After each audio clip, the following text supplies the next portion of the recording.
Aloha friends, I'm Ash. And I'm Matt, and we are the Yoga Couple, Welcome back to our channel. a page dedicated to cultivating freedom in body, mind, and soul.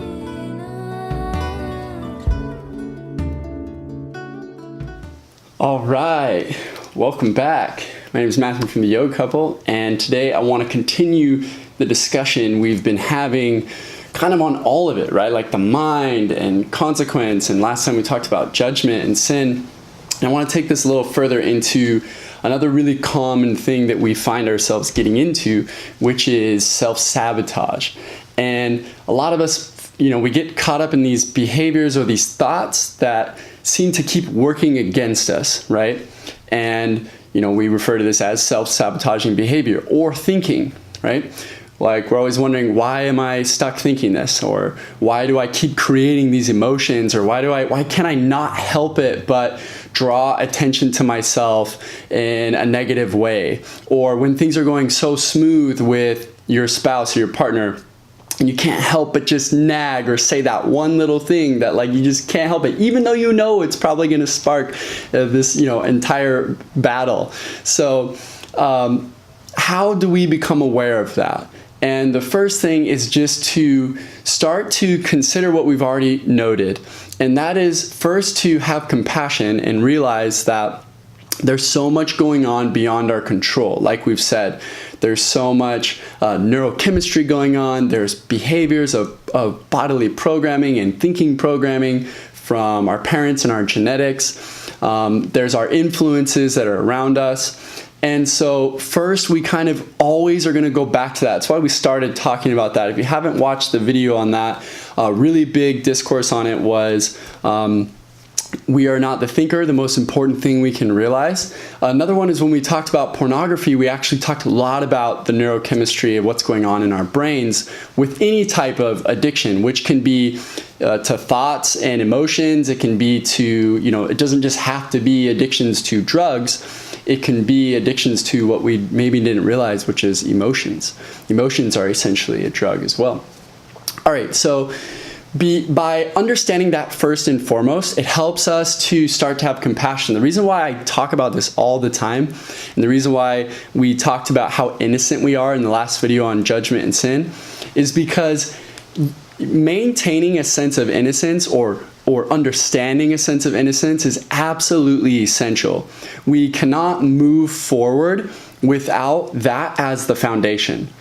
Because unless we see our innocence, unless we see ourselves with compassion, we can't possibly accept what is. We can't possibly look at our self-sabotaging behavior objectively because we'll get defensive about it, right? And so when we get defensive about it, our ego will get triggered, and then we will start to have all of our blockages. We did a video on defense mechanisms, and we talked about how when our ego is triggered, when our sense of identity is triggered, we become really we can become attacking of whatever is trying to teach us. We can become evading, we want to get away, or we can just shut down and repress.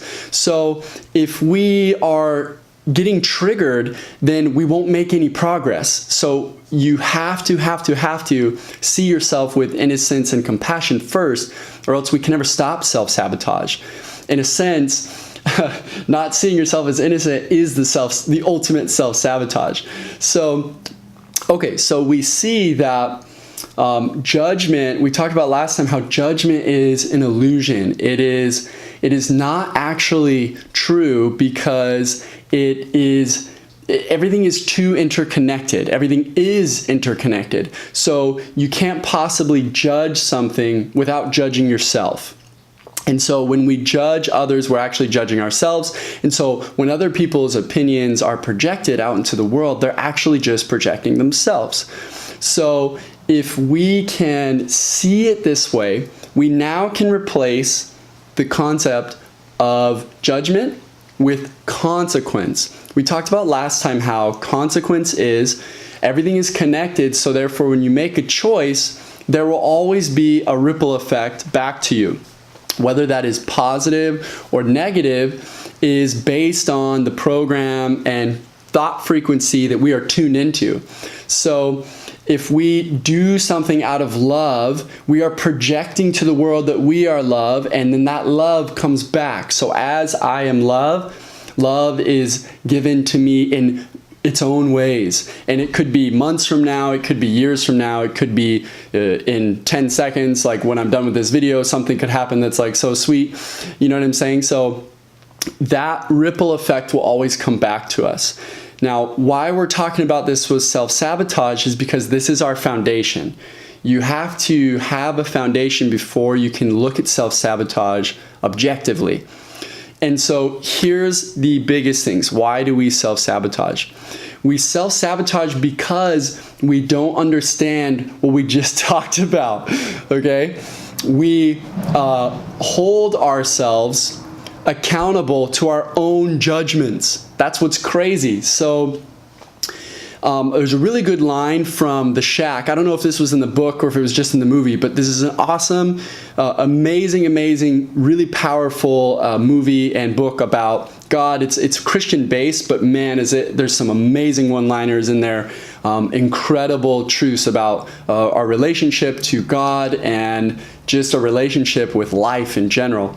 And one of the biggest lines in there that was just epic was the God character tells the person who's suffering, he says, you know, how could you judge us all and you condemn us and like your wrath and all that stuff. And the God, it's a woman, I don't know her name, but this amazing actor. And she says, sin is its own punishment. I don't do that. I don't judge you. I love you all. You know, she doesn't say all of that, but she does say sin is its own judgment. And the energy she's saying it with, though, is I could never judge you. And there's some amazing points in that movie and book about judgment and how it's impossible for us to ever judge each other or ourselves because it's so interconnected that it's impossible. And so when we see that we are not capable of truly judging ourselves, we see that we can't hold negativity over ourselves. And the reason why we're pointing this out is because self-sabotage is a subconscious projection of us self-defeating, okay? Defeating ourselves. We're getting in our own way on purpose. That is to say unconsciously, like subconsciously on purpose, meaning our inner guilt is manifesting itself in the form of self-sabotage. All right. Whoa, that's super heavy. But what that means is, let's say we want to have a happy, loving relationship. Well, if we don't feel we deserve a happy, loving relationship, then we will self-sabotage it. We will see those moments of, hey, everything's going really good, and we will subconsciously be like, I don't deserve this, so I'm going to get in a fight. Now, remember, we're innocent though because there was a lot of reasons that happened. There was a lot of biological addictions that probably played into it too. This is why that was the first thing I mentioned when we started. You have to remember these foundations we've been building throughout the videos. And understanding that you are innocent, and there was probably so many other things involved that you have to know that so that you can kind of step back and be like, all right, it's not personal, because then you'll just judge yourself more. So that's why I want to talk about that first and kind of reiterate it right now is beware, beware, beware, beware of judgment. Judgment is the biggest con of our mind. The mind thinks that it can judge ourselves and others. It cannot. It is an illusion. It is a con. It's a lie of the mind. It's not real. It is just a false understanding that the mind has projected onto the world, thinking that everything is separate from it. And if we look at the world, if we look at our lives, we see that everything is connected. The entire universe is all interconnected. And so I cannot possibly judge myself without judging the entire universe, okay? Because I am the universe. We are the universe. We are all one. We are all connected in this magical, mystical way. So by releasing judgment, I can then see my self-sabotage as it is. And I can see it as a program and a behavior that is trying to manifest. And then I say, well, why is it? Because the root of it is I don't think I deserve whatever I am involved in. If it's relationship that I'm self-sabotaging, then I have a program of not thinking that I am worthy of happiness and love in my relationship. And so if things start to go too smooth, I will subconsciously create problems to stir it up. And ironically, this is totally one of my things that I've been healing a lot lately, especially because sometimes when things are too smooth and going really well, I will like cause a problem.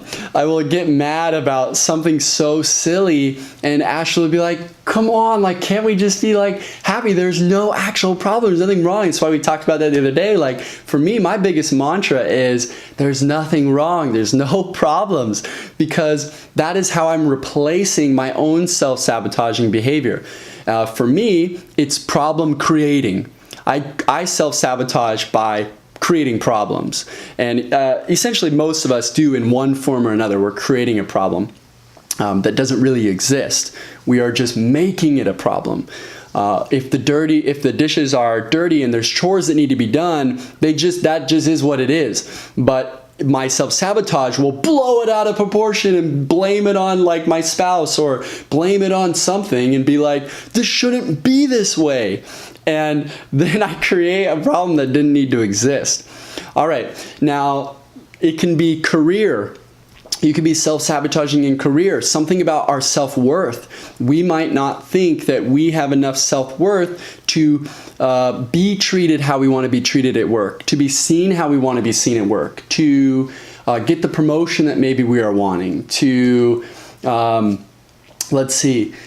to be as well received as we want in our work, to be seen as successful, to enjoy success. See, in career, we might be self-sabotaging by making mistakes or being nervous around our boss when we want to make a good impression, or like if we have a presentation, if our work involves some sort of presentation, we might like not own that we can do it and that we got this, and instead we self-sabotage because somewhere in our program we believe, yet again, there's a hidden root there that we might think that we're not worthy of it. Okay, again, we got to always say it, have compassion, because that program came from somewhere else, and we unconsciously is the word I was looking for, unconsciously accepted that in our youth. And so we weren't aware of what we were doing. We might have been modeled it by our parents or influential figures or our friends, and we just accepted that, like, oh yeah, like it's normal, it's cool to like have work problems, okay? And in a lot of our associations with our friends, we will find where a lot of our programs lie. In work situations, since we're talking about it, it is very common for negativity to find agreement, to find company. And so if we are constantly around negative company, we're reinforcing our program that it's cooler to not be successful, and it's cooler to have problems and to hate on your boss or whatever. Okay, so more self-sabotaging behavior. Self-sabotage can be seen in our patterns. So we've got relationships, career. Let's look at maybe in our mind, just our everyday life. Let's look at our emotions as a whole. And we are self-sabotaging if we are not at peace. This is like pretty radical. If we're not just like at peace, our natural state of being as human beings is peace, is calm. So if we are not in a state of peace and calm, then something is self-sabotaging. A program or an emotional addiction or a genetic, infused addiction is keeping it from us. So anytime we are irritable or otherwise not in a state of peace, we have to become aware and figure out what is the root of that. And a lot of the times it's traced back to a thought. So the thought will be connected in some way to somehow seeing limitation where there didn't need to be it. It will somehow see that there is a problem that doesn't need to exist. And our mind is thinking thoughts that are not in harmony with peace. We are taking ourselves out of a state of peace because of certain thoughts we are listening to. When we talked about the mind in depth in the greatest thing to realize about ourselves video, we talk about how our mind is like a radio station, and it's a radio station that is tuned into a certain thought station, a certain thought radio station, and this station will just play whatever thoughts we are tuning into. And so if we're tuning into a station of negativity and lack and seeing everything that is wrong in our lives, and we're not in a state of appreciation or gratitude, then that will inevitably self-sabotage us. Because think about it, your day-to-day, without you knowing it, you're actually subconsciously seeing all that's wrong. And so you're constantly projecting like wrong, wrong, wrong, wrong. Oh, this could be better. Oh, it's rainy today. Oh, my boss is in that mood again. Oh, my wife or my husband, of course, didn't do the dishes today. You know, like you'll see everything that's wrong, and that thought pattern will perpetuate into our everyday mood. And so self-sabotage can creep in that way as well. So to recap, the core, the secret here, the key is compassion.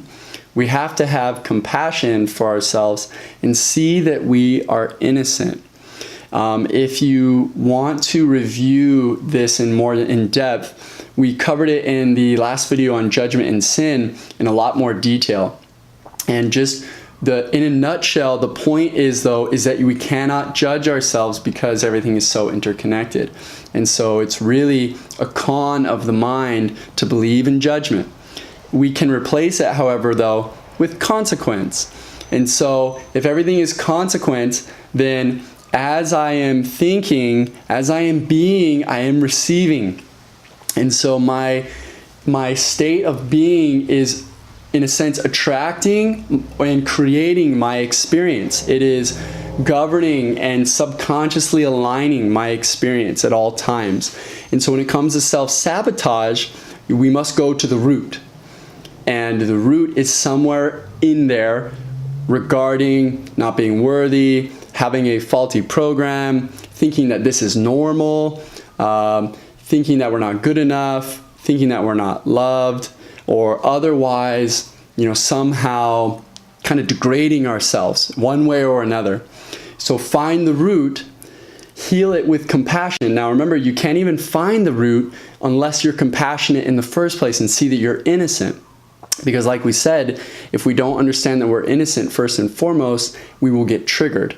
And when we are triggered, we can't see clearly because that ego our mind is hiding it from us. It doesn't want us to figure it out because then it would have to give up the mental addiction. And think of any addict, if you take away their drug, they become really, defensive. They become possibly angry or attacking or otherwise trying to escape and go get it again. So your mind is the same way.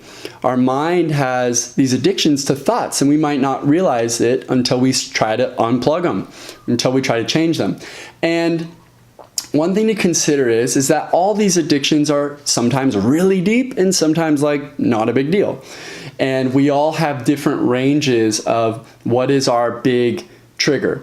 Maybe relationships and jealousy is huge for you, but maybe like your work is super easy. Maybe you're not self-sabotaging at all at work.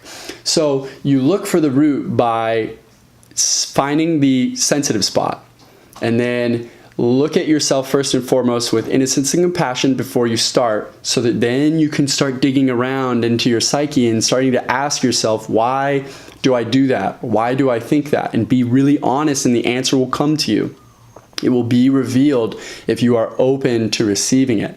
The truth is always there, but it's not something that needs to be sought.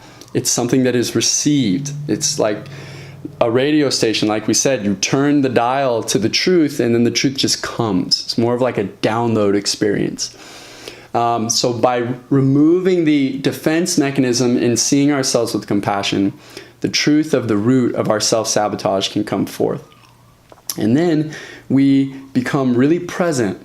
The last thing is the way we identify our self-sabotaging behaviors is to become very present in life, is to just notice when it happens. Notice when you start to have the thought, ideally before you act on it. So ideally we would notice, oh, the thoughts arising to like say something about the dishes, or to get mad at it, cause a problem with my wife, or to like give my boss a snarky remark or like a dirty look, you know, catch it before is ideal. And we have to be really present for that.